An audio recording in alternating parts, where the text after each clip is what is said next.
Shanghai ताउन तंजीम के इजलास के लिए तैयारियां जारी हैं। इजलास 15 और 16 अक्टूबर को इस्लामाबाद में मुनक्किद होगा। वज़ीर-ए-आज़म शहबाज शरीफ शंघाई ताउन तंजीम के इजलास की सदारत करेंगे।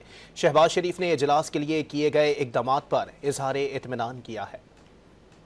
वफाकी दारुल-हुकूमत में बड़ी आलमी बैठक की तैयारियां। तर्जुमान दफ्तर खारजा के मुताबिक शंघाई ताउन तंजीम के सरबराही इजलास में चीन, रूस, बेलारूस, काजाकिस्तान, किर्गिस्तान, ताजिकिस्तान और उज़्बेकिस्तान के वज़राए आज़म शिरकत करेंगे। ईरान के अव्वल नायब सदर और भारतीय वज़ीर खारजा भी इजलास में शरीक होंगे। इसके अलावा इजलास में मुबस्सिर मुल्क मंगोलिया के वज़ीर आज़म, तुर्कमानिस्तान के चेयरमैन वज़रा काबीना भी शरीक होंगे। वज़ीर आज़म SCO इजलास के मौके पर वफूद के सरबराहों से अहम मुलाकातें करेंगे। इजलास में मईशत, तिजारत, समाजी और सकाफती ताल्लुकात और माहौलियात के शोबों में ताउन पर बात होगी। ताउन के फरोग से मुतालिक अहम फैसले और तंजीम के बजट की मंजूरी भी दी जाएगी। वज़ीर आज़म शहबाज शरीफ ने इंतजामात का जायजा लेने के लिए जिन्ना कन्वेंशन सेंटर का दौरा किया। चेयरमैन CDA और वजारत खारजा के हुक्काम ने ब्रीफिंग दी। वज़ीर आज़म शहबाज शरीफ ने इंतजामात पर इत्मीनान का इजहार किया।